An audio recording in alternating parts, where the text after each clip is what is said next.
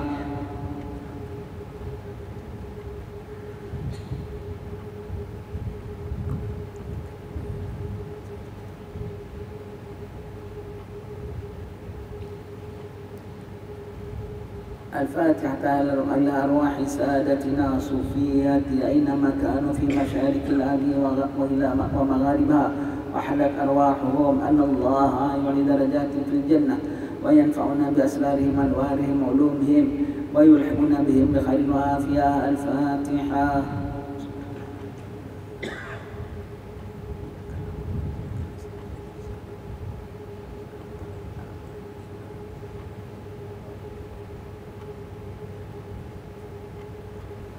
الفاتحة إلى روح صاحب الراتب قطب الإرشاد وغوث العباد والبلاد الحبيب عبد الله بن أبي محمد الحداد، ووصوله وفروعهم أن الله يغفر لهم ويرحمهم عند درجات في الجنة وينفعنا بأسرارهم وأنوارهم وعلومهم في الدين والدنيا والآخرة. الفاتحة.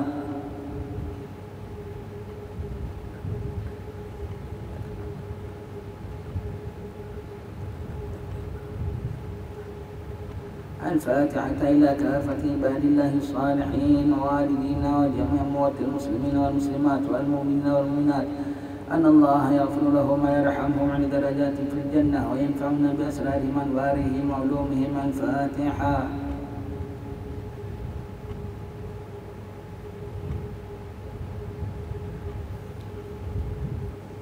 الحمد لله رب العالمين حمدا يوافي نعمه ويكافئ مزيده. اللهم صل على سيدنا محمد وآل بيته وصحبه أجمعين.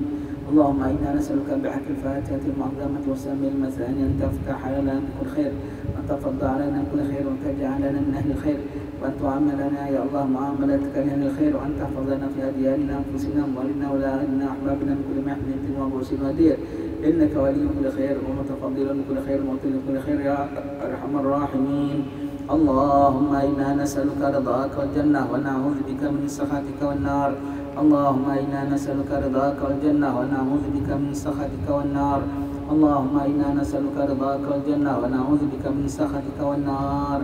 الحمد لله رب العالمين وصلى الله وسلم على سيدنا محمد وعلى آله وصحبه أجمعين. Alhamdulillah, selamat kita berjumpa dalam majlis baca kitab kita. Semoga Allah ampun dosa kita, tetapkan iman kita, pelihara kita dalam ketenteraman dalam ibadat kepadanya, sehingga kita mohon kepada Allah Ta'ala agar anugerahkan kita taufik hidayat, sehingga kita dapat taat kepadanya. Kita mohon kepada Allah Ta'ala apabila sampai ajal maut kita, bahawa kita dimatikan Allah dalam keadaan husnul khatimah. Amin Allahumma amin. Kita dah umur-umur begini, tuan-tuan sekalian, ya, makin tak boleh tinggal majlis ilmu, ya. Bukan bilang budak-budak muda yang belajar, yang dah tua-tua ni kita pun kena belajar. Pasal apa? Orang kalau dah meninggal dunia dalam keadaannya masih dalam belajar, maka tahap dia tu, darjat itu dengan para anbiya hanya satu darjat saja.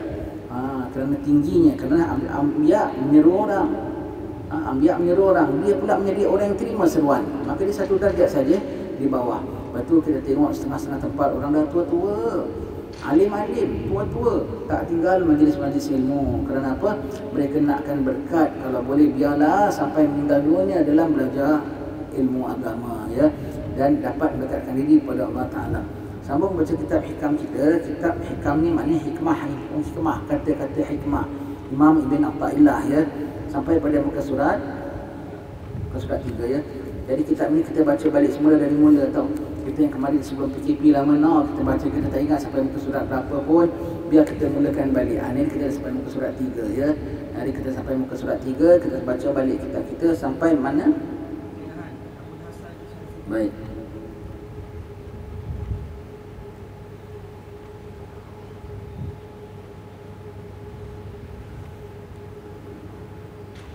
Ini semua perlunya kita mendidik hati kita.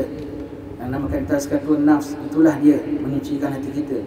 Yang menamakan mendidik rohani kita, itulah dia.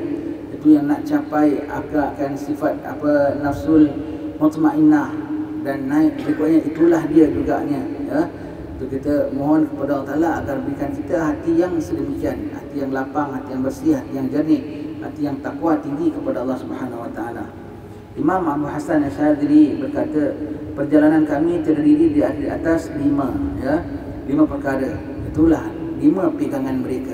5 pegangan mereka. Ulama-ulama ni macam-macam. Yang ada mereka pegang satu perkara sampai itulah jadi pegangan dia, tak lari daripada ini 5 ya. Ini Imam Abu Hasan Asy'adili. 5 perkara menjadi perjalanan dia terdiri di atas 5. Pertama, takwa kepada Allah zahir batin dalam peribadi sendiri ataupun di muka umum. Yang pertama, tak boleh tidak kena takwa kepada Allah. Buat yang disuruh, tinggal yang ditegak, zahir dan batin. Setahu kita, buat yang disuruh, tinggal yang ditegak. Buat yang disuruh, sembahyang, zakat, puasa, tinggal yang ditegak. Judi, arak, zina, mengumpat, tinggal yang ditegak. Buat yang disuruh ya, buat yang disuruh zahir kita dah tahu tadi. Buat yang disuruh batin, ikhlas, redha, tawakal, khauf pada Allah Ta'ala, zuhud, dan meninggalkan yang ditegak batin, ujub, riak, takabur, tamak dunia, tak bersandar kepada Allah. Tinggalkan. Sama ada ketika sendiri pun dia takut dalam sendiri, dia timbul jadi perasaan batin yang bukan-bukan. Sendiri juga boleh buat maksiat zahir, macam-macam lah. Ketika sendiri dia tak boleh mengumpat ketika sendiri. Tapi kesendiri boleh dengar telinga, maksiat telinga boleh berjalan tak? Boleh. Setengah sendiri, maksiat mata boleh berjalan tak? Boleh. Lagi zaman sekarang di handphone, tak payah keluar, tak payah pergi mana, tak payah pergi kelab malam, tak pergi mana. Macam-macam gambar kau boleh tengok. Na'udzubillah, ampun segala dosa-dosa kita ya. Ketika sendiri. Dan ketika sendiri juga melakukan amalan-amalan batin.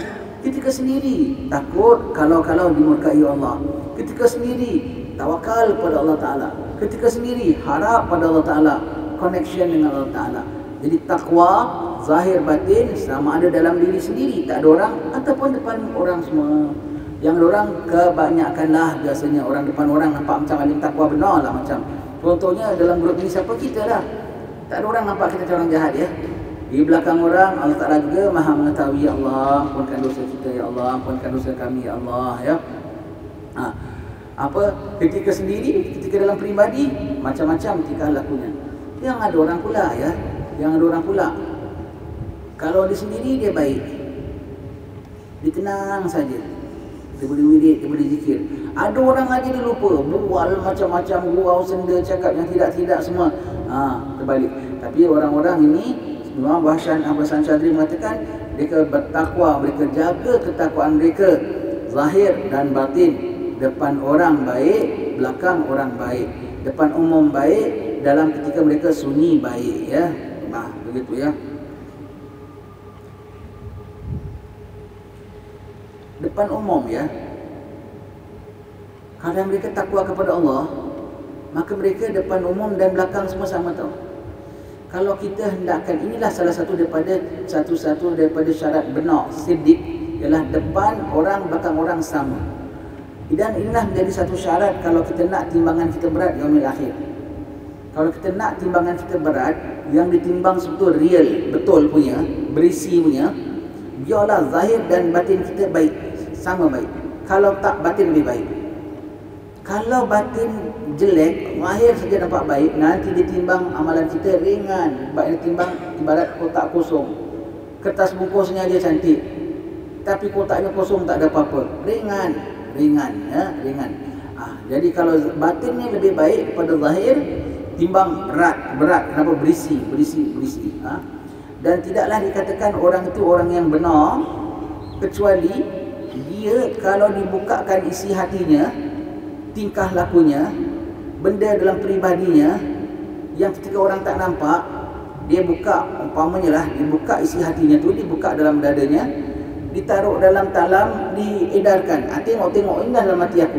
Dia tak ada segan, dia tak ada malu. Tu bermakna betul lah betulnya. Agak-agak kita kalau dibukakan kita punya batin, kita malu tak agaknya? Dalam batin kita ada macam-macam jelek masih ada dalam hati kita. Nak cakap pun malu. Allah, kita berani tak terbukakan? Kadang-kadang takut tau. Kita ni kadang-kadang orang macam kita ni takut. Takut apa? Takut mengigau, takut melata. Sebab orang kalau melata ni macam program tau. Dalam diri dia ada macam-macam benda. Sekali dia terperanjat, dia terkeluar, maknanya itu dalam otak dia. Allah, yang orang nampak macam baik tau. Tapi dia terperanjat, dia keluar mencarut. Astaghfirullahaladzim. Rupanya benda carut tu dalam otak dia. Yang orang mengigau. Nampak baik tidur sampai pegang tasbih. Amboi. Kali ngelindur tengigau. Cakap bukan ini dia cakap rupanya zahir. Allah takutnya. Kalau orang ngigau dia pun boleh zikir, kita melatah dia pun zikir, depan orang pun zikir, tak ada orang pun zikir, sendirian pun zikir, rohani pun zikir, jasmani pun zikir. Itu dia dah tak ada kisah lagi lah. Dah tak ada kisah lagi. Ada orang kalau zikir, kalau apa-apa semua keluarnya zikir. Keluarnya zikir seperti seorang Habib As-Sagaf ya. Dia kalau terperanjat mesti keluarnya innallaha ma'as-sabirin. Itu kira melantah dia tu. Itu kira mata dia. Apa-apa dia terperanjat mesti innallaha ma'as-sabirin. Sampai digelarkannya Habib innallaha ma'as-sabirin. Habib innallaha ma'as-sabirin. Apa dia pun terperanjat sampai dia satu aksiden pingsan, masuk hospital. Kali doktor tengah jaga ke dia dekat buat kecemasan, tengah rawat luka dia apa semua, terus sadar innallaha ma'as-sabirin. Allah, terus ya. Doktor pun terperanjat, dia punya keluar kata terus innallaha ma'as-sabirin. Itu ketika dia jaga, ketika dia pingsan pun dia punya ingat innallaha ma'as-sabirin. Itu pegangan kami ialah takwa kepada Allah senantiasa. Yang kedua, mengikuti sunnah Rasul dalam semua kata dan perbuatan. Subhanallah. Tidak diam, tidak buat, tidak gerak, tidak diam, semua kecuali ikut sunnah Rasul. Kalau kita boleh tengok ujung dia, ujung rambut, ujung kaki sebab itu ya. Kalau kita kenal orang yang begini ya, kau ikut saja dulu. Kau jangan banyak tanya. Pak Habib, Pak Kiai buat ini ada dalil ke? Pak Kiai buat ini ada hadis sahih ke? Kau ikut dulu. Nanti baru pelan-pelan kau buka tengok ada dalil rupanya, ada dalilnya semuanya. Umpamanya kiai-kiai kita, cara pakaian dia, cara duduknya, cara apa semua, semuanya tu by the book. Semua tu ikut sunnah Nabi ya, ikut sunnah Nabi ya. Baik cakapnya, baik apa semua tu, segalanya terpaling. Sebab Nabi suri tauladan paling baik. Laqad kana lakum fi Rasulillah uswatun hasanah. Adalah bagi kamu pada diri Rasulullah tu suri tauladan, contoh tauladan yang terpaling baik. Kalau tak contoh Nabi dalam percakapan, nak contoh siapa? Kalau tak quote cakap Nabi dalam percakapan, nak quote cakap siapa? Kalau tidak ikut perbuatan Nabi, adab tata tertib Nabi, nak ikut siapa? Sedangkan Nabi tunjuk contoh paling baik. Jadi semuanya ikut Nabi, semuanya begitu ya. Apa pun ya, ada seorang yang begini tahu. Guru kami Habib Ali Al-Jufri, dia mengatakan, aku pernah lihat seorang, aku terpegun, padahal dia tu dah murid top Habib Abdul Qadir bin Ahmad Sagaf. Aku nampak seorang, aku terpegun. Aku tengok tidak dia buat apa-apa. Sebabnya orang, sebab kau nak tahu orang itu ikut sunnah Nabi. Tidak, kau kena tahulah apa sunnah Nabi, apa tak sunnah Nabi. Baca kitab Syama'il, baca kitab adab-adab Rasulullah, baca itu, baca ini semua. Jadi dia tahu. Tapi kebanyakan kita orang lah, kita tengok, termasuk diri kita lah, wuduk kita pun tak 100% ikut sunnah Nabi. Sembahyang kita tu yang syariat tu pun tak ikut sunnah Nabi. Gaya kita sendiri, pacing kita sendiri, bacaan kita sendiri. Tapi ada satu orang, dia tengok duduknya ikut cara Nabi, cara nyangkungnya ikut cara Nabi, cara cakapnya, cara serbannya, cara tuturnya, cara apa, semua gerak ni persis macam kita baca dalam kitab Syama'il, persis macam kita baca hadis-hadis perilakuan Nabi sallallahu alaihi wasallam. Siapa tu orangnya? Sampai kagum Habib Ali Al-Jufri. Siapa tu orangnya? Habib Umar bin Hafiz. Dia bilang, aku tengok cara serban dia, gaya dia, lilit dia, jubah dia, syal dia, semua apa yang pernah aku baca pada kitab-kitab ahli ahwal Nabi, aku nampak pada orang ini. Aku nampak pada orang ini ya, begitu ya. Jadi ini ada ulama-ulama ya, pegangnya begitu. Segalanya ialah ikut sunnah Nabi. Yang ketiga, mengabaikan semua makhluk dalam kesukaan atau kebencian mereka. Yakni tidak menghiraukan sama ada mereka suka ataupun benci. Mengabaikan, tak kisahlah. Aku buat lillahi ta'ala, kau suka, tak membuat aku seronok. Orang suka penampilan kita, orang suka cakapan kita, orang suka kuliah kita, orang suka apa-apa perbuatan kita. Gembira kita satu hari ni. Tidak. Tak kisahlah. Aku buat kerana Allah. Kau suka, alhamdulillah lah. Mudah-mudahan bahagia kau dapat rahmat Allah Ta'ala. Untuk aku, sikit tak jejas hati aku. Habis aku dah buat gini, orang suka. Allah suka ke tak suka? Aku dah buat sekian, bukan aku yang buat. Allah yang beri aku kemampuan untuk buat. Dan Allah terima saja pun jadilah. Kalau dah Allah Ta'ala suruh terima saja pun jadilah. Tak payahlah nak kira manusia suka ke, manusia tak suka ke. Asal Allah terima pun jadilah. Begitu. Maka aku sikit pun tak ada kira sama ada manusia suka ke tak suka, tak ambil kira. Manusia tak suka, apa nak buat? Aku bikin bukan untuk kau punya gembira. Aku bikin untuk Allah. Kau tak suka, up to you lah. Aku tak harapkan kau punya kutuk, aku tidak harapkan kau punya apa marah, aku tidak harapkan kau punya apa semua. Tetapi adalah aku buat semuanya kerana Allah Ta'ala semata-mata. Buat kerana Allah Ta'ala semata-mata. Maka aku tak heranlah. Begitu. Tapi jangan ingat ya, yang ketiga ni, jangan ingat dia kalau bikin apa semua sembrono atau sembarangan. Dia bikin semua tepat. Macam yang kedua, macam yang pertama dan yang kedua lah. Semua menepati syarak. Apa yang dibikin semuanya menepati syarak kerana Allah, ikut sunnah Nabi. Tidak lebih, tidak kurang. Kau suka, baguslah kalau kau selesa. Kau tak suka, apa nak buat? I'm not to please you. Aku bukan untuk engkau gembira. Sebab itu daripada orang begini, kadang-kadang kalau berada dalam orang yang begini ya, kalau kita jumpa orang begini, seronok tau. Kita boleh nampak macam-macam dari PLD. Macam-macam. Kadang-kadang macam negatif, kadang-kadang macam positif. Dia kalau nak marah, dia tak berani, dia boleh marah. Pasal apa? Kau suka, aku tak suka, kau punya pasal. Aku buat kerana Allah Ta'ala. Apa nak buat? Kita boleh nampak, oh begini, kau dah marah begini rupanya. Marah kerana Allah. Dia marah betul-betul, dia marah. Dan daripada orang gini, kau boleh nampak certain amalan yang fantastik. Kadang-kadang kita ni nak bikin apa-apa, takut orang bilang lebih nak. Nak orang tengok, macam riak. Kalau kau tak takut riak, kau bikin. Daripada orang gini nampak zahir dia punya amalan dia lain ya. Fantastik amalan dia ya. Dan dia bikin depan orang, dia tak kisah. Dia boleh rukuk sampai 1 jam depan orang. Dia boleh sembahyang dari malam sampai subuh, sujud rukuk, sujud bangun, sujud salam, sama lagi kita semua itu. Kalau agak-agak kalau kita bikin itu, action tak agaknya? Penat lain cerita lah, penat ngantuk dan sudah tu pastilah. Agaknya kalau kita makan pil tak tidur lah umpamanya, gagahkan badan kita. Kita bikin depan orang. Kalau kita nak bikin ibadat segitu sekalipun, agak-agaknya kita nak bikin, nak cari pahala lah. Kita sanggup nak bikin depan orang ke belakang orang? Sembunyi-sembunyi, suluk umpamanya ya. Jadi orang tak nampak kita. Tak kisah, kau nampak tak nampak, aku tak ambil kira. Lepas itu mereka depan-depan orang, mereka boleh bikin itu, mereka boleh berdoa, ya Allah, ya Allah. Pada kita kalau doa itu macam ngada-ngada doanya sampai hebat-hebat gitu kan.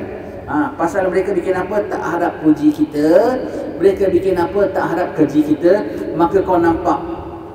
Kenapa? Very simple kadang. Dia pergi sembahyang macam orang biasa, tak ada nampak Allah. Relax sekali. Batinnya, dan pada setengah ketika kau tengok dia sembahyang, bukan macam orang biasa, sangat luar biasa. Subhanallah, orang-orang begini ya. Orang begini semua dia tak kisah orang semua gitu ya. Puji tak puji bukan kau. Sorry. Kalau kau puji, oh ya, wah tuan tadi tuan punya begini semua. Bahkan bingit dia tengok. Dia terus pasang shield macam seolah-olah bukan dia yang dipuji. Dia pasang shield. Kalau orang bilang tuan begini semua dia orang punya puji, tak singgah pun hati dia. Direct sampai dia deliver balik pada Allah. Ya Allah, ini untukmu. Ya Allah, ini untukmu. Ya Allah, ini untukmu. Orang bilang, wah tuan tadi tuan punya ceramah begini ya. Tuan, wah tadi tuan punya kiraah begini ya. Wah tuan punya tadi punya perbuatan begini ya. Serta-merta dia balikkan, Allah ini kau yang buat ya Allah. Ya Allah ini kau yang punya atur ya Allah. Ya Allah yang layak terima puji ini Alhamdulillah ya Allah. Terus dia direct submit pada Allah Ta'ala. Dia tidak singgahkan pun pada diri dia. Orang keji dia, orang kutuk dia. Kalau aku buat kerana Allah dan aku buat tak salah, kau kejilah tak kisah. Kalau memang dia salah, dia betulkan diri dia. Kalau memang dia salah, dia betulkan diri. Ya, terima kasih saudara ya. Terima kasih. Tapi kalau orang kutuk dan keji dia, tak jejas pun dalam hati dia ya. Dia free to do anything. Why? Dia free to contact Allah Ta'ala. They are free to do anything to Allah Ta'ala, for Allah Ta'ala, to gain pleasure Allah Ta'ala, maka manusia tak campur tangan. Kau dengan aku sama-sama makhluk Allah. Bikin apa aku nak bertanya kisah kau punya suka tak suka. Tapi barang ringan, kita katakan sekali lagi, yang ketiga ni bukanlah bermakna dia bikin benda semua sembrono, sembarangan. Kita pulaknya kalau bikin itu pasal sembarangan. Orang kutuk, kenapa lah kau begini? Saya bukan bikin kerana awak, kerana Allah. Maknanya kalau kerana Allah boleh tak senonoh ya. Kalau kita tidak, boleh kita bikin tip top, number one, but bukan kerana puji orang. Semua kerana Allah Ta'ala semata-mata. Dan mereka buat begitu semua semata-mata kerana Allah, bukan kerana puji orang. Mereka harap dipuji Allah tak? Mereka jangan kata harap dipuji Allah. Asal tak dikutuk Allah jadilah. Asal tak dimasukkan Allah dalam api neraka jadilah. Asal dipandang oleh Allah Ta'ala jadilah. Dia tak ada pulanya Allah mesti puji, wah hamba aku ni soleh ya. Pun tidak, jauh sekali itu gitu. Itu ujub namanya. Dia buat kok dibilang Allah puji dia. Allah pun jauh sekali lah, jauh sekali orang ini. Takut ya Allah jangan murka, ya Allah ampunkan hamba yang derhaka, ya Allah. Begitu pegangan mereka ya. Baik. Yang keempat, redha menurut hukum Allah, ringan ataupun berat ya. Hukum Allah, perintah Allah, berat ataupun ringan buat. Seperti apa? Apa yang berat? Puasa pada musim panas. Sampai hari-hari sunat puasa, musim panas, puasa. Seperti apa? Ibadat pada waktu ngantuk, kan berat? Buat. Seperti apa? Sedekah pada waktu kesempitan, sedekah. Seperti apa? Tak marah dalam waktu dia disakiti, kan berat? Seperti apa? Menyokong kepada orang yang mengutuk kepada dia, tapi orang tu perlu sokongan, perlu bantuan. Jangan pandang dia kutuk aku, tak kutuk aku. Sekarang dia sedang layak dipuji, layak dia apa? Kan berat kalau kita tak nak tahu pun khabar dia. Dia tahu orang tu ada kebaikan, dia puji, padahal orang tu adalah menyakitkan hati dia sangat-sangat. Orang tu itu semua berat. Tapi kalau dah hukum Allah, mereka buat. Segala apa pun mereka buat ya. Mereka buat. Hukum Allah Ta'ala istilahnya no compromise. Tak ada tawar-menawar ya. Allah yang kita baca ini sama dengan yang ditulis oleh Imam Habib Abdullah Al-Haddad. Semua tu satu saluran, satu channel, satu grup, satu tim ya. Yang kelima, kembali kepada Allah dalam suka dan duka. Gembira seronok, ya Allah, alhamdulillah darimu ya Allah, nikmat, subhanallah. Tenangnya aku ya Allah, sihat pula aku hari ini ya Allah, alhamdulillah. Sakit, payah, duka cita, alhamdulillah ya Allah. Dia kembali kepada Allah, bukan kembali dengan mengeluh ya. Ya Allah, dah kau nasibkan aku begini, aku terima ya Allah. Walaupun aku begini, tidak, dia terima dengan gembira. Maksud kembali kepada Allah, aku kembali ya. Taruh ya di situ, kembali dengan penuh redha kepada Allah dalam suka dan duka. Maksud kembali tu redha dengan Allah Ta'ala dalam suka dan duka. Bukan kembali kepada Allah Ta'ala dalam suka, dia kembali, ya Allah, nikmatmu, segala puji bagimu. Tetapi kalau tengah dapat dalam duka, ada kesakitan, ada kematian, ada kepayahan, terus, ya Allah, hanya kau tempat aku mengadu, ya Allah, hilangkan derita aku, ya Allah. Bukan ya, bukan begitu. Itu pun dah kita mengeluh bagi mereka. Pada kita itu kira doa, pada mereka itu pada orang pindah kira mengeluh. Dalam keadaan begitu pun, ya Allah, alhamdulillah ya Allah. Ya Allah, kau maha agung ya Allah. Ya Allah, nikmatmu banyak ya Allah. Kembali pada Allah dalam keadaan redha dan gembira. Dalam redha dan gembira. Sehingga tak macam kita lah raya balik jumpa mak kita. Kita baru dapat bonus, baru dapat naik pangkat. Gembira tak? Ceria nampakkan depan mak. Balik bawakan oleh-oleh untuk mak. Time kita tengah sempit, baru kena potong gaji, pula ni company dah nak tutup.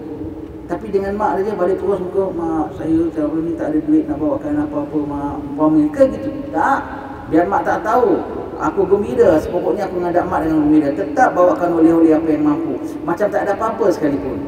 Contoh kalau kita dengan mak kita, orang-orang ini dengan Rabbul Alamin, mereka dalam kenikmatan, mereka gembira, ceria, kembali kepada Allah dengan penuh redha, dengan penuh tawaduk. Dan ketika mereka dalam kepayahan juga kembali dengan penuh redha kepada Allah Ta'ala. Ya Allah, aku redha ya Allah, baik untukku ya Allah, asal darimu ya Allah, asal darimu ya Allah. Itu pegangannya Imam Abu Hasan Asy'adzali ya. Pegang itu. Kalau kita nak pegang ini, kita boleh dah masuk dalam tim dia ya. Kita boleh masuk dalam tim dia ya. Ini macam itulah, macam kita bilang rukun negara. Kalau Indonesia bilang Pancasila, begitu ya. Kalau sekarang orang sebut setengah-setengah company teruk vision and mission, begitu kan, ada begitu semua macam-macam lah. Orang bilang cogan kata pun, mereka pegangannya di mana? Di mana-mana saja takwa kepada Allah Ta'ala. Whatever nak bikin, besar kecil, apa pun ikut sunnah Rasul. Nak mantul, ikut sunnah Rasul. Nak bikin jamuan, ikut sunnah Rasul. Nak bikin hiburan pun ikut sunnah Rasul. Nak tidur pun ikut sunnah Rasul. Nak buang air besar pun ikut sunnah Rasul. Nak marah pun ikut sunnah Rasul. Allah, macam mana marah ikut sunnah Rasul? Senyum dan terima. Sampai begitu ya. Allah, begitu ikut sunnah Rasul, ikut sunnah Rasul. Nak gurau pun ikut sunnah Rasul. Iaitu apa? Ada isteri Rasulullah main kejar-kejar dengan Siti Aisyah.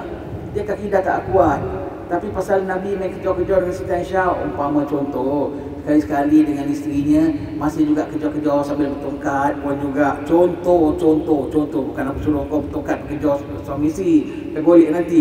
Contoh, bermakna dia kalau nak gurau dengan isteri pun tengok macam mana Nabi gurau dengan isteri ya. Tu dia cuba cari jalan macam mana dengan isterinya, begitu ya.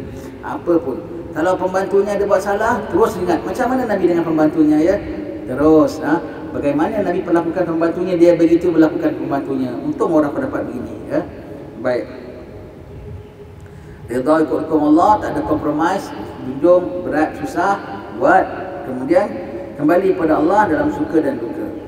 Maka untuk melaksanakan takwa harus berlaku wara', iaitu menjauhi segala yang makruh, syubhah dan yang haram, dan tetap istiqamah dalam mentaati semua perintah, yakni tetap tabah tidak berubah ya. Untuk nak takwa begitu ya. Jadi apa, ini dihuraikan 1, 2, 3, 4, 5 dihuraikan di sini ya. Jadi nak jadi orang yang senantiasa bertakwa, takwa tu tak sampai buat yang dilarang, tak sampai tinggal yang ditegah, mesti kena buat seberapa banyak sunat, mesti kena jauh seberapa banyak yang makruh. Apa ini wara'? Wara' apa makna wara'? Wara'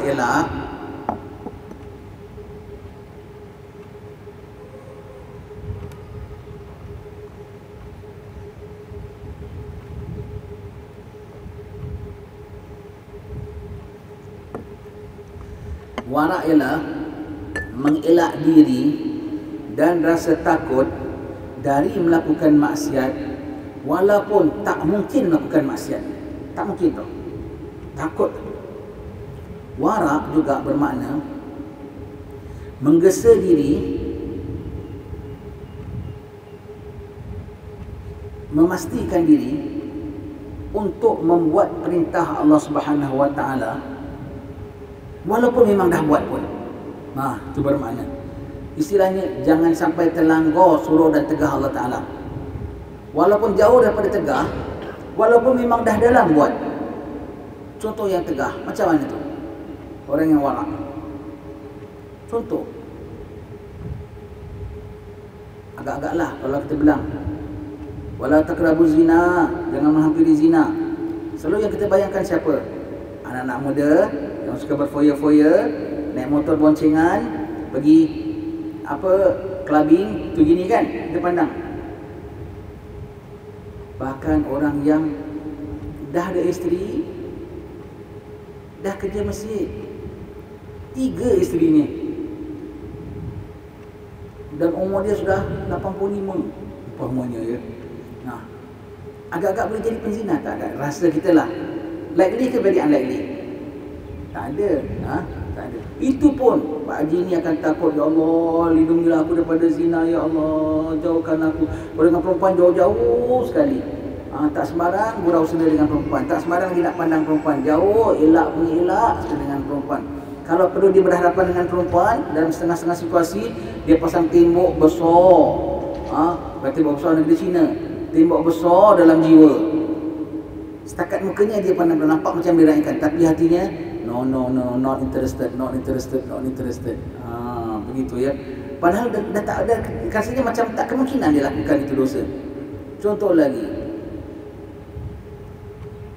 matanya dah buta dah, umur dah 78, katarak tak berjaya, operation katarak tak berjaya umpamanya lah, dah buta dah. Selalu Kalau baca doa tentang maksiat, tentang maksiat ada doa tentang masa wa ba yubsiru bi'ainain, apa yang dinampak oleh mata, masih baca. Ya Allah, aku berlindung dengan Kau daripada apa yang dilihat oleh kejelekan yang dilihat oleh mata. Mata ni mana boleh lihat lagi? Masih tetap baca dan baca dengan dia benar, macam dia boleh nampak. Kalau dengar ceramah bab maksiat mata, ya Allah lindungilah aku ya Allah daripada mataku pandang yang haram ya Allah. Padahal dia dah buta pun. Masih tetap baca itu nama warak. Dah tak mungkin buat dosa, tak mungkin. Zahirnya tak mungkin buat dosa. Dia celik balik kemudian terlalu ceritalah. Tapi kini sekarang ni zahirnya dah tak kemungkinan buat dosa, masih takut. Bahkan apa-apa yang makruh dia jauhi. Kenapa? Yang makruh akan membawa kepada yang haram. Jadi makruh dia jauhi. Kenapa? Takut terlanggar batas Allah Ta'ala. Begitu juga tentang yang dibuat fardu, memang tak pernah tinggal. Macam mana nak tinggal? Kerja jadi imam masjid, betul tak? Dia kerja di imam masjid, imam 5 waktu pula ni. Dan rumahnya betul tepi masjid, memang tak boleh can nak ponting punya lah. Umpamanya lah ya, umpamanya. Agak-agak ada can ponting tak? Dari akhir balik sampai tua tak pernah tinggal satu waktu pun, umpamanya. Tapi agak-agaknya macam mana hati dia? Setiap kali masuk sembahyang, ya Allah, Rabbi ja'alni muqimas salat, jadikanlah aku orang mendirikan sembahyang. Padahal dia mendirikan sembahyang selama 70 tahun dah. Dia dah, ya Allah, jadikan aku orang mendirikan sembahyang, ya Allah. Masih Rabbana taqabbal minna salatana, ya Allah terima kami sembahyang kami. Padahal dia buat pun semua tu. Allah, tapi takut kalau jadi orang yang tak mendirikan sembahyang. Maka kenapa macam mana cara dia nak mendorong diri dia supaya sembahyang? Padahal memang ada sembahyang. Dia buat sembahyang sunat, qabliyah dia buat, duha dia buat. Takkanlah orang yang buat duha, buat qabliyah tak buat fardu. Maka dia buat. Itu sebagai kau backing to push him to do the fardu. Padahal memang dah orang yang melakukan fardu dah. Begitu ya. Memang orang dah melakukan fardu dah ya. Tapi dia mendorong itu orang itu jadi nak takwa mesti kena warak. Untuk menjadi orang yang membuat yang disuruh, kau mesti banyak yang sunnah. Kalau dia sembahyang puasa Ramadan, dia backup dengan puasa sunat yang banyak. Why? Dia tak puasa sunat pun Ramadan kena puasa juga tak? Betul. Tapi penghayatannya akan lain. Orang akan banyak puasa sunat, puasa Ramadan punya nilai lain. Jadi dia nakkan puasa Ramadan dia bukan hanya tak buat, bahkan buat dengan markah tinggi, maka dia banyakkan puasa sunat. Jadi dibuatkan puasa sunat supaya Ramadan dia cemerlang. Begitu ya. Supaya Ramadan dia cemerlang. Baik. Banyak ingat Allah di luar sembahyang. Dia kalau dalam sembahyang dia punya ingat Allah, dia cemerlang. Semua begitu ya. Itu untuk membuat yang disuruh. Meninggalkan tegah pun begitu juga. Dia sejauh-jauhnya daripada kemungkinan dosa. Untuk bertakwa dia kena warak, tak boleh tidak. So kita ingatkan warak atau apa tahu?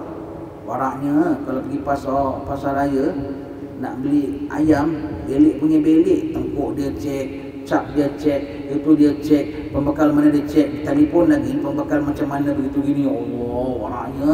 Kita kan setakat warak gitulah.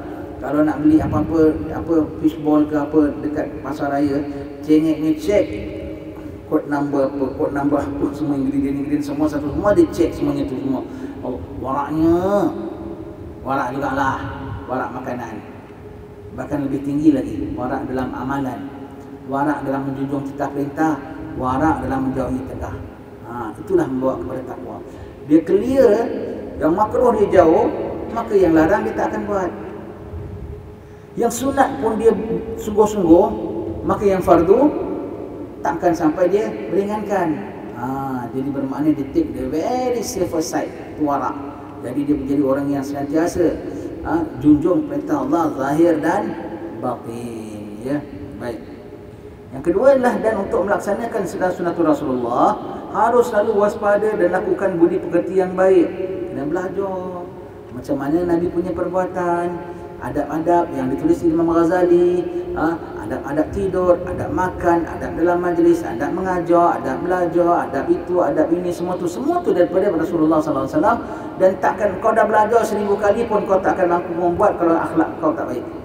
Maka dia jaga diri daripada akhlak yang bukan-bukan. Dia jaga daripada benda-benda yang tidak-tidak. Maka kalau dia dah buat benda yang baik-baik, Allah akan offer dia untuk benda baik. contoh kita bilang ya. Taruhlah contoh sunnah Nabi. Tak payah takut cakap serban dan apa dan syal dan siwak lah. Contoh yang dibilang ini melaksanakan apa, untuk melaksanakan sunnah Rasulullah, dia harus waspada dan melakukan budi pekerti yang baik ya, untuk laksanakan semua segala sunnah. Kalau fardu dilalaikan, tak ada mana dia boleh buat sunnah apa. Tak ada mana dia buat sunnah. Contoh kita bilang ya, kalau tak sembahyang duha dosa tak? Tak dosa kan? Duha tu sunat ke fardu? Sunat ya. Nak buat sunnah, dia kena budi pekerti yang baik, kena luhur. Tak buat duha tak berdosa, tapi itu menandakan bahawasanya dia orang yang banyak dosa. Tak sembahyang duha, tak sembahyang jemaah, tak hadir subuh jemaah, tidak bangun malam, qabliyah ba'diyah jauh sekali, tanda kau banyak dosa. Sebab itu tak terbuat sunnah. Termasuk segala sunnah lain. Jauh lagi nak pakai serban dan syal kalau kita banyak itu. Jauh lagi sekali nak baca Quran setiap hari. Jauh lagi nak baca Yasin 1 hari 2 kali. Jauh lagi nak selawat 100 kali. Kalau dia jenis orang banyak dosa, hatinya berakhlak yang tidak baik, takkan terundang oleh Allah Ta'ala, takkan ditawar oleh Allah Ta'ala, takkan dijemput oleh Allah Ta'ala hatinya untuk cenderung melakukan ibadat pun. Begitu ya. Jadi untuk dapat melaksanakan sunnah, tahan kena budi pekerti yang baik. Dengan budi pekerti yang baik, budi pekerti baik, paling baik punya budi pekerti sembahyang lah. Paling baik punya budi pekerti buat yang disuruh tinggal yang tegah lah. Baru budi pekerti yang lain-lainnya. Nanti kalau dah itu awak buat, Allah Ta'ala akan undang untuk awak bikin macam-macam ya. Kalau kita tak sembahyang duha tadi pagi, ini kita sama-sama cek ya, sembahyang duha ke tidak. Kalau tak sembahyang duha, maknanya pekerti kau tak baik. Sebab itu kau tak tak ada daya nak buat duha, kerana hanya mampu buat itu kalau pekerti kau baik. Tadi kita ni sama-sama cek, kita tanya kita sendiri, kita tanya sama kita dan kita jawab sendiri masing-masing. Tadi kau sembahyang qabliyah ba'diyah tak? Kau tidak, bermakna pekerti kau tak baik. Sebab itu sunnah, walaupun sunnah tapi kau tak, sehingga kau tak dipanggil untuk melaksanakan ibadat sunnah. Begitu ya. Baik, dan untuk melaksanakan tidak hirau pada makhluk, dengan sabar dan tawakal, berserah kepada Allah. Sabar, orang cerca pun tak ada apa-apa. Tak ada apa-apa. Orang memang layak cerca aku memang banyak mistiknya. Dan kalau orang kutuk aku ke apa? Tak, aku tawakal kepada Allah, bukan kepada orang. Dan aku sabar. Kalau aku dah buat baik, semua orang puji aku sabar daripada melonjak dengan pujian orang. Tetap serah kepada Allah Ta'ala, tetap istiqamah terus walaupun lepas dipuji orang ya, caranya. Baik. Dan untuk melaksanakan redha pada Allah dengan terima, dengan qanaah, tidak harus dan kena menyerah ya.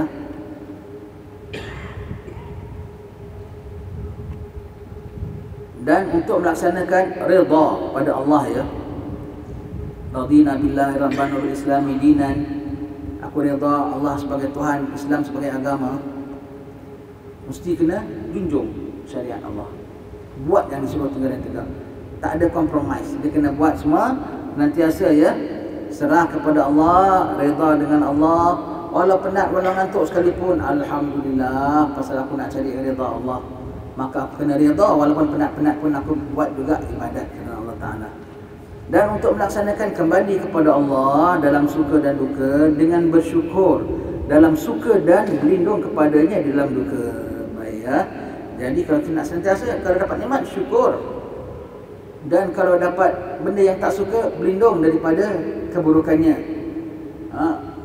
Kita minta, ya Allah, aku berlindung dengan kamu ya Allah daripada segala keburukan yang berlaku, dan segala keburukan yang dah diatur olehmu, ditakdir olehmu. Minta berlindung dengan Allah Subhanahu Wa Taala.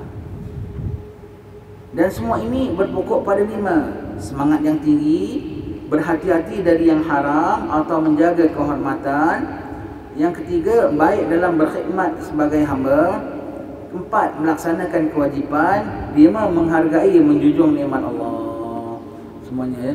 Subhanallah, ulama-ulama ya. Kalau kita belajar sains ke maths ke matematik ya, dia nanti derive from here akan jadi ini, akan jadi ini. Kalau belajar sains, chemistry, satu kimia campur kimia ini akan jadi benda ini. Benda ini dimasukkan kimia ini akan jadi begini. The outcome. Matematik pun itu, formula. Ini campur ini tahu jadi benda gini, menakjubkan kita. Mereka punya formula, mereka punya derive, semua ialah amal salih jiwa rohani. Kau buat ini pegangan ini. Kau pegang ini, kau akan terdorong. Nak capai yang 5 ini, kau kena ada ini. Dan apabila nak pegang 5 ini, macam mana pulanya? Derive to the next step. Mereka cukup amati perkara-perkara ini semua. Itulah kerja mereka pagi petang siang malam. Jaga hati mereka, jangan merosot. Jaga hati mereka, jangan sampai dengan hukum Allah menjadi kusut. Jaga hati mereka supaya hemah mereka tinggi menggunung, tidak hanya setakat macam busut. Begitu ya. Itu mereka punya pegangan. Jangan sampai hukum Allah Ta'ala mereka tak junjung. Setengah orang bahkan hukum Allah Ta'ala letak bawah kasut. Itu tak bagus ya. Tak bagus. Maka orang-orang ini semua hemahnya tinggi ya. Dan untuk melaksanakan dan semua ini berpokok pada 5. Semangat yang sangat tinggi, hemah tinggi. Untuk jadi orang boleh melaksanakan buat yang disuruh, hemah tinggi. Kalau Tuhan suruh aku banyak gunung pun aku nak panjat. Mereka ni hemah tinggi. Daya tak daya lain cerita. Kadang-kadang daya pula. Most of them ya, hemahnya tinggi tu, semangatnya tinggi. Most of them kalau tengok pencapaian mereka dengan upaya mereka, rasa upaya mereka minimum. Tapi kalau tengok dia punya pencapaian mereka lebih jauh maksimum daripada orang yang upayanya maksimum. Kita tengok upaya mereka, rasanya pencapaian mereka sangat sikit. Orang yang begini mesti pencapaian dia sikit, tetapi pencapaian lebih banyak daripada orang itu. Contoh lagi, kita suka contoh. Orang hemah tinggi, bikin kuih baulu, tak ada mesin pukul telur, tak ada oven, pakai gepiok, pakai pasu, bakar pun pakai sabut. Hemah nak jual dekat bazar hari raya, siapkan bertong-tong. Siap pula yang orang ada mesin pukul telur yang besar, ada oven pun jual tak sebanyak dia. Jual berapa paket aja, berapa kotak saja. Dia pasal hemah dia. Kalau tengok hemah dia, rasanya orang punya baulu dah boleh masuk shopping center, dia punya baulu belum bakar lagi. Kalau tengok tapi tengok upaya dia, kau rasa begitu. Tapi kerana hemah dia, dia boleh mengatasi. Contoh lagi, orang ni dah tak kuat, dah sakit. Satu pakcik tua, kalau tengok upaya dia macam duduk kat rumah sajalah, jalan pun bertongkat. Tapi tengok pencapaian dia, Maulud di Negeri Sembilan dia pergi. Di mana acara dia ada? Meeting di Pahang dia datang. Hemah dia punya tinggi. Itu namanya semangat kuat. Semangat kuat. Kalau orang macam kita ni mana dah terdaya, orang macam kita ni mana dah termampu. Nak bangun malam nanti ngantuk, nak bikin lagi nanti penat, nak derma nanti kesempitan. Hemah tak tinggi tak payah cakap lah, lembik istilahnya ya. Semangat tak kuat tu maknanya lembik ya. Baik. Kemudian berhati-hati dari yang haram atau menjaga kehormatan. Takut yang haram ya. Takut kalau kalau nampak benda yang haram tu, dia bukan nampak itu sebagai satu nikmat, dia nampak sebagai tu azab. Apa saja haram? Duit haram, dia tak nampak itu sebagai duit, dia nampak itu sebagai ketolanan neraka. Maksiat yang haram, kalau tengok gambar haram sekalipun, dia tengokkan dia, yang dia nampak tu bukan gambar haram, dia nampak orang tengah menggeliat-geliat dalam neraka. Na'udzubillah. Kau tengok gambar haram, kau tundukkan dia gambar perempuan, dia nampak jin bertanduk. Ya Allah, ini semua terpengaruh dengan jin. Dia nampak macam kita tengok gambar orang kesurupan, kita takut tak? Kan dia tengok orang tengah maksiat tu, gambar daripada dia bukan seronok. Dia tengok, orang tengah soantu ni, kalau tak soantu takkan boleh tempat begini. Sampai begitu ya. Orang-orang begini ya. Dia punya berhati-hati dengan yang haram dan menjaga kehormatan. Tak nak. Mata aku tak mau pandang benda ini. Kenapa? Mata aku ni anugerah Allah. Mata aku ni bersih nak pandang Allah. yaumil mahsyar nanti dan yaumil qiyamah nanti. Macam mana dapat itu? Jaga kehormatan. Bukan hanya setakat jaga kehormatan, tak ambil rasuah, ya, tidak cakap bohong. Itu semua tu dah memang sah lah. Dosa sama apa dalam perbualan, itu semua sudah sah lah. Ini apa? Hatta menjaga kehormatan diri, takut mencemarkan anugerah Allah Ta'ala. Baik, ya. Kemudian baik dalam berkhidmat sebagai hamba Allah Ta'ala. Kalau buat hamba Allah Ta'ala, sebagai hamba Allah Ta'ala, buat apa semua dengan sebaik mungkin, dengan takut kalau tak diterima Allah. Macam mana boleh sebaik mungkin? Buat dengan rasa macam belum buat. Buat dengan seberapa sempurna, dengan rasa akulah paling tak sempurna. Itu maka boleh dapat khidmat dengan baik dalam berkhidmat. Orang kalau rasa dia bikin baik, confirm perbuatannya tak baik. Dia je yang rasa baik. Tapi orang kalau rasa belum cukup. Untuk ibadat dia jadi perfectionist. Sebaik-baiknya tapi rasa macam belum cukup, masih nak dikemaskan, nak dihalusi lagi. Begitu, ya.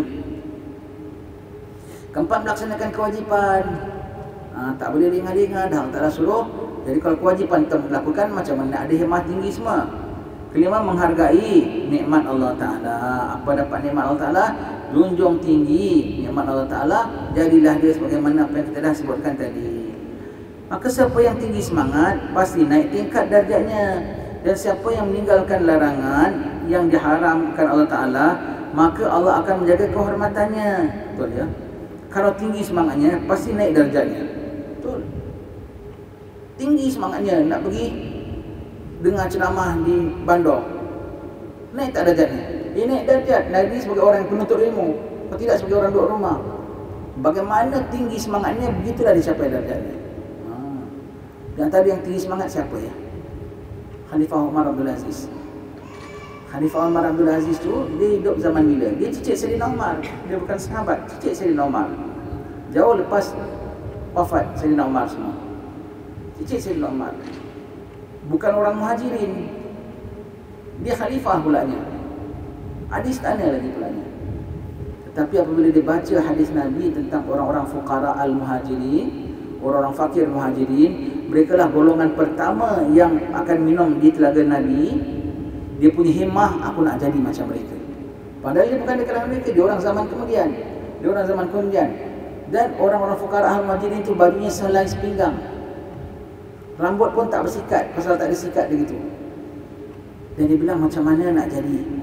Kita bukan fakir, dan dia bukan muhajirin. Tapi dia bilang fakir tu boleh dibuat. Maka dia memfakirkan diri dia. Segala harta dia beri semurang, hanya baju dia 3 sepinggang tadi. Begitu, ya.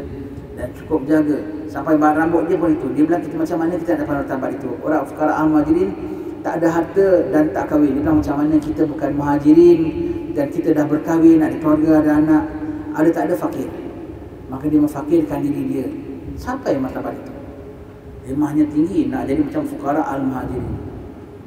Habib Salim bin Hafiz bin Syekh Abu Bakar bin Salim, dia punya cita-cita nak capai makam apa tahu? Makam para sahabat. Amboi tingginya.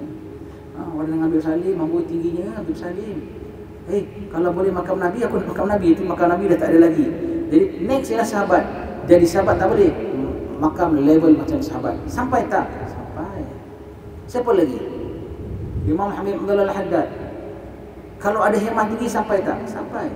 Imam Haddad ajarkan muridnya Habib Ahmad bin Zain Al-Habsyi. Macam ke Hadramaut ada muridnya punya ilmu fiqah setara Imam Syafi'i. Sampai tak? Sampai. Kalau himmah tinggi, sampai. Sampai himmah tinggi dapat sampai. Habib Abdullah Syatiri, Habib Umar bin Abdullah Syatiri, Bapak Habib Salim, himmah tinggi. Dia ngajar dekat sekarang buat tarim kampung aja. Tarim tu tak boleh datang kecuali naik keldai.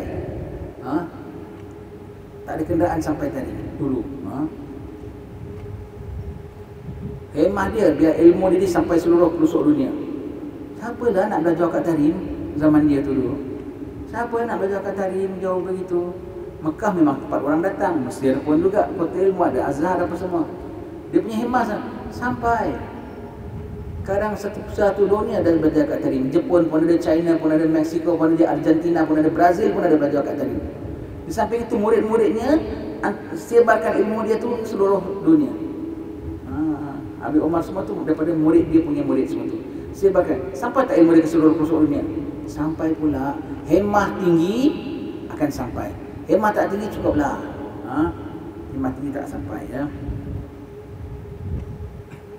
Siapa yang tinggi semangat, tinggi hemah, pasti naik tingkat darjatnya. Dan siapa meninggalkan larangan yang diharamkan, maka Allah Ta'ala akan menjaga kehormatannya.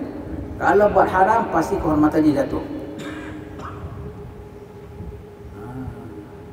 Sometimes yang kita buat dosa lain tau, yang jatuhkan kita golongan lain. Kita buat dosa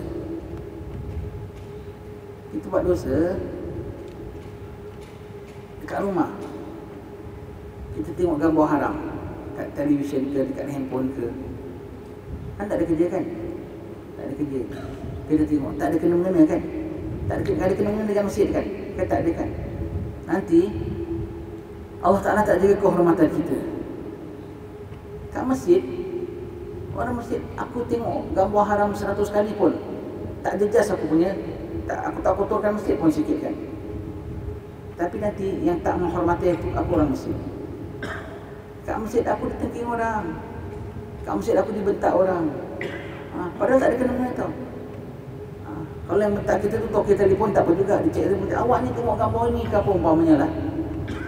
Lain orang. Kita jaga bikin kerja yang haram. Kita kerja curi tulang, haram. Yang madah kita bukan majikan kita tahu nanti. Apabila masjid madah kita, jatuh penghormatan aku.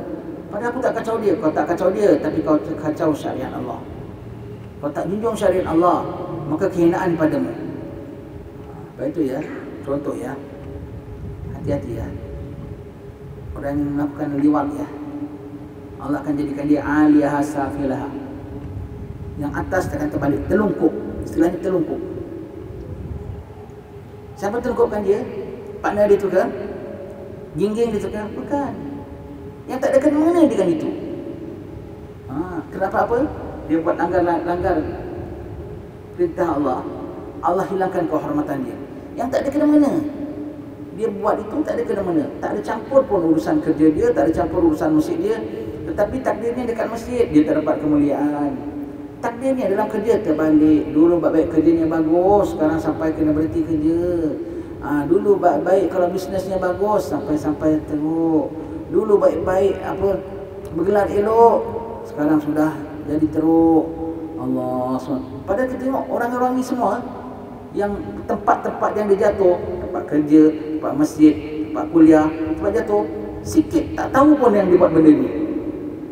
Betul-betul punya secret, tak ada satu pun tahu. Kok diorang jatuhkan dia? Ketahuilah, Tuhan mereka yang mengaturkan ini semua, buat nak menjatuhkan kita. Mereka tak tahu, kerana kau tahu kau lagi teruk. Mereka tak tahu, Allah tahu. Allah tahu. Sebab itu kau jadi teruk keadaanmu. Kenapa kau baik segera tobat dengan betul-betul tobat. Kalau tidak kau makin terbenam macam orang-orang kaum Lut. Allah Ta'ala sengaja naikkan atas, kemudian Allah Ta'ala hujamkan ke bawah. Terlungkup. Padahal kau tengok orang yang menghinakan kau semua tu tak ada kena-mengena dengan kegiatanmu ini. Mereka tak tahu pun kau buat apa. Kenapa boleh pula dengan mereka punya tindakan buat aku terlungkup? Allah punya arahan. Allah punya arahan ya. Maka terlungkuplah kau, terlungkuplah. Allah Ta'ala dah bilang begitu ya. Baik. Jadi kau tak kalau dia buat larangan Allah, Allah Ta'ala jaga kehormatan dia. Allah Ta'ala jaga kehormatan dia. Baik itu ya. Orang kalau nak sentiasa jaga kehormatan, nak jadi orang baik-baiklah sang cakap, jangan buat dosa walaupun belakang orang. Nanti awak takkan dapat jadi orang baik-baik. Ya.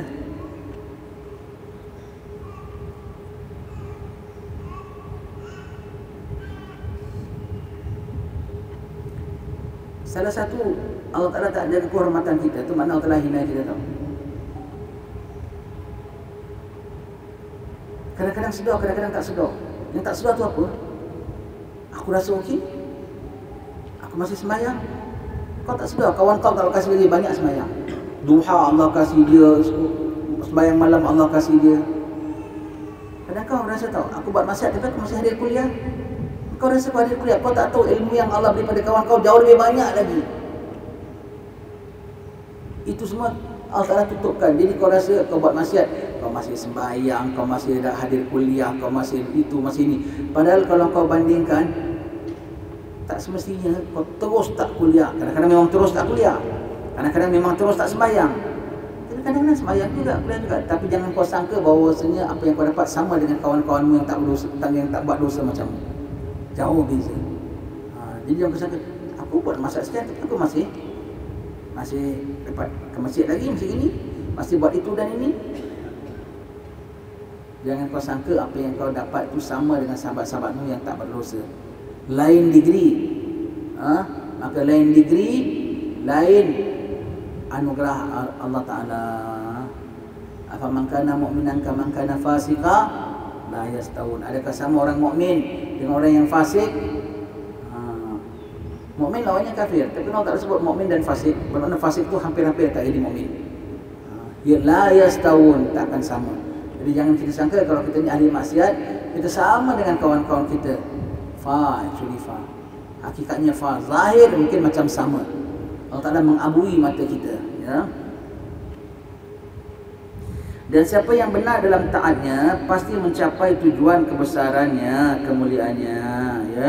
Benar dalam taatnya kerana Allah, semata-mata kerana Allah, tak kerana manusia, akan capai martabat di sisi Allah tanpa dia nak martabat. Allah yang naikkan dia, Allah yang promotkan dia. Baik. Dan siapa yang melaksanakan tugas kewajipannya dengan baik, maka bahagia hidupnya. Betul ya? Orang tak laksanakan tugas, dia tak baik. Tugas terhadap anak isteri, tugas terhadap pekerjaannya, tugas terhadap masyarakatnya, tak lakukan dengan baik, dia takkan hidup bahagia. Baik. Dan siapa yang menjunjung nikmat berarti mensyukuri dan selalu akan menerima tambahan nikmat yang lebih besar. Sebab itu dah, macam mana nak syukur nikmat? Kecil pun kau syukur. Macam mana nak syukur nikmat? Nikmat yang tak nampak pun kau syukur. Nikmat yang tak nampak, ya. Macam mana tak nampak? Sakit tu nampak sebagai nikmat ke nampak sebagai derita? Nampak macam derita kan? Nampak macam derita, hakikatnya nikmat. Jadi nikmat yang tak nampak pun, nikmat yang gaib pun disyukuri juga. Nanti Allah Ta'ala akan tambah nikmat. Kalau dah sampai dapat nikmat rumah besar disyukur, Allah Ta'ala tambah lagi macam-macam hartanya. Betapa pula orang yang dapat sakit pun syukur. Allah Ta'ala berikan dia macam-macam. Pasal dia punya syukur tu pelik, maka Allah Ta'ala berikan dia pun pelik. Dia punya ganjaran pada Allah Ta'ala pun pelik. Begitu ya. Pasal dia punya syukur pun pelik.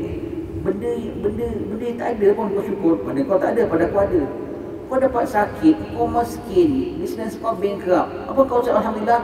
Kerana di balik itu semua tu ada nikmat yang kau tak nampak. Yang tak nampak pun kau syukur, maka Allah Ta'ala kasih kau gandaan yang kau tak nampak. Tetapi ganda banyak nanti dapatnya, gitu ya. Pasal apa? Dia punya syukur dia pun pelik, maka gandaan Allah Ta'ala berikan kepada dia pun pelik. Martabat dia naik tu pun pelik, naik, martabat dia naik pun pelik di sisi Allah Ta'ala.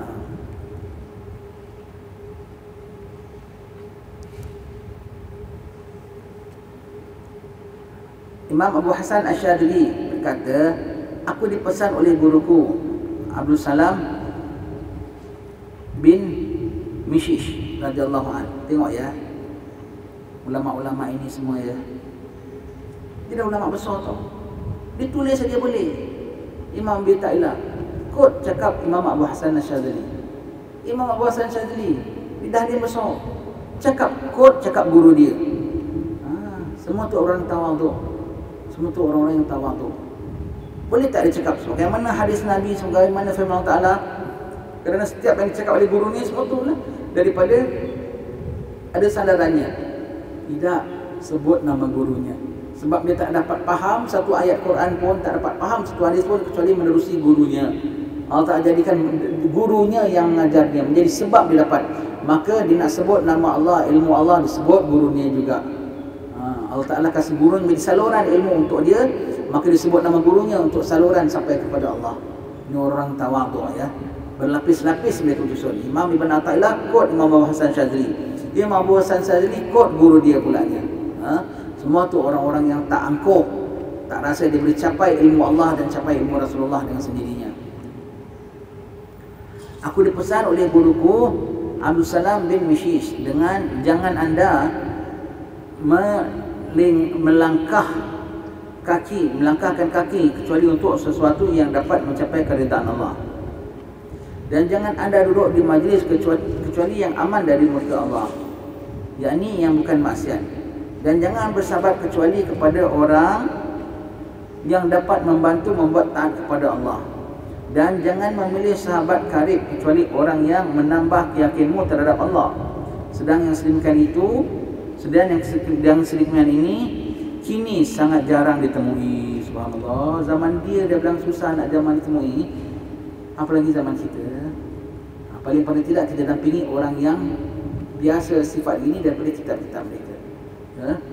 Itu apa guru dia bilang ya, jangan langkahkan kaki kecuali untuk sesuatu yang dapat mencapai keridaan Allah. Kan lagi mana? Lagi pasal tani. Ada redha Allah tak di situ? Tak ada, semua nak tengok-tengok, kau jangan pergi. Lagi mana? Di pasal tani. Ada redha Allah tak? Ada. Pasal aku nak beli barang, pasal zaman orang datang rumah. Pergi. Bukan hanya di masjid saja. Bukan hanya di masjid saja. Aku nak pergi kebun. Ada redha Allah tak? Ada, sebab cari nafkah untuk keluarga aku dan manfaatkan nikmat Allah kebun ini semua. Tanaman aku nak jaga, tengok macam mana. Ada redha Allah? Pergi. Tak ada redha Allah, tak pergi. Bukan hanya masjid dan surau saja ya, hatta kerja-kerja harian sekalipun. Kerja-kerja harian. Nak pergi main bola, nak pergi exercise. Ada redha Allah tak di situ? Ada. Sebab kalau aku sihat, aku boleh buat ibadat kepada Allah Ta'ala. Pergi. Tak ada setakat suka-suka nak angkat besi gini aja, tak payah pergi. Buang-buang masa. Ada redha Allah, syukur. Tak ada redha Allah, tak payah. Sia-sia belaka. Sia-sia belaka ya. Baik. Jangan duduk dalam majlis kecuali yang aman daripada murka Allah, yakni yang bukan maksiat. Duduk majlis yang ada maksiat jangan.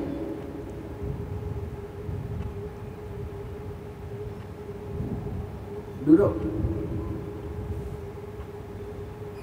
di sana ada orang suka berbual, di sana ada perempuan lalu lalang, di sini susah, di rumah hatinya tengok rumah banyak dosa. Maka bagaimana? Tahan sampai ada setengah mereka lari dulu dalam gurun. Sampai begitu sekali. Sebab aku tak duduk mana sekali, aku takut tersentuh maksiat. Sampai begitu sekali mereka. Setengah daripada mereka lah. Setengah daripada mereka tahapnya tak campur kecuali dalam rumah, dalam masjid. Itu aja kegiatan mereka. Begitu ya. Jadi tak duduk dalam majlis kecuali yang ada dapat rahmat Allah Ta'ala yang bukan maksiat. Jangan bersahabat kecuali kepada orang yang dapat membantu membuat taat kepada Allah. Bantu ingatkan, dah asar mari kita sembahyang. Mari malam ni kita bagi tahlil. Pokoknya, mari kita hadir baca maulid. Mari kita dengar Pak Imam baca talqin. Semuanya tu. Itu semua tu membawakan kita pahala ya. Jangan lupa baca doa akhir tahun, awal tahun. Jangan lupa baca majlis nisfu Syaban. Itu semua ada manfaat tak? Ada manfaat. Orang tu kau buat kawan. Mafhumnya kau jangan berkawan orang yang bilang baca doa awal tahun bid'ah, baca tahlil bid'ah, bagi doa nisfu Syaban bid'ah. Itu kau jangan, sebab itu kawan yang dengan duduk dengan dia tak bawa kau taat pada Allah Ta'ala. Kau jangan berkawan dengan orang gini. Kau berkawan dengan dia, rekod kau kosong. Macam-macam ringkir tak ada, selawat apa tak ada, semua tu. Kau jangan berkawan dengan orang begini. Kau berkawan dengan orang yang bergaul dengan dia bawa engkau taat kepada Allah, dibawa kau tempat baik-baik, majlis baik-baik, amalan baik-baik. Baik ya. Dan jangan memilih sahabat karib. Itu tadi berkawan biasanya sahabat karib, kecuali orang yang menambah keyakinanmu terhadap Allah. Kau tengah worry, bimbang, Allah would help you. Don't worry, Allah pasti ada jalannya. Kita tengah bimbang begini, you sabar sikit dan you kuatkan sikit tawakal. Betul lah, orang yang buat kita, beri kita dorongan. Anak tengah sempit terus kasih duit kan. Orang tengah sempit kasih tawakal. Orang tengah sedih kasih derita, mari anak ajak nanti pergi have fun. No, orang tengah derita, mari zikrullah. Umpamanya ya, mari redha pada qada qadar Allah, menambahkan anda punya keyakinan, jiwa rohani anda. Jadikan itu sahabat akrab. Yang di tengah in difficult times, dia bukan entertain you, but he show you the light. Not only to entertain you, bukan hanya menghiburkan anda dengan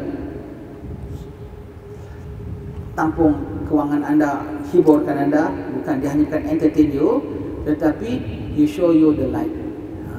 Terus you yakin dengan Allah Ta'ala. Orang ini jadikan kawan akrab, jadikan kawan akrab. Dan yang sedemikian ini sangat jarang ditemui. Jadi kalau jarang temui macam mana? Paling tidak, kalau belum temui, paling tidak kau tahu bab ni. Jangan tahu pun tidak. Sekarang kita dah tahu belum? Dah tahu. Jadi tinggal harap satu masa nanti Allah temukan kita. Dan kita dah tahu belum? Dah tahu. Maka harap, cari, rupanya kawan aku memang ajar aku selamanya begini, rupanya tempat ini begini. Jadi kau kadang-kadang kau tahu, sekarang baru tahu, baru kau sedar. Padahal kau dah dapat dah. Itu ya. Wallahu a'lam bishawab. InsyaAllah akan kita sambung baca pada pertemuan akan datang.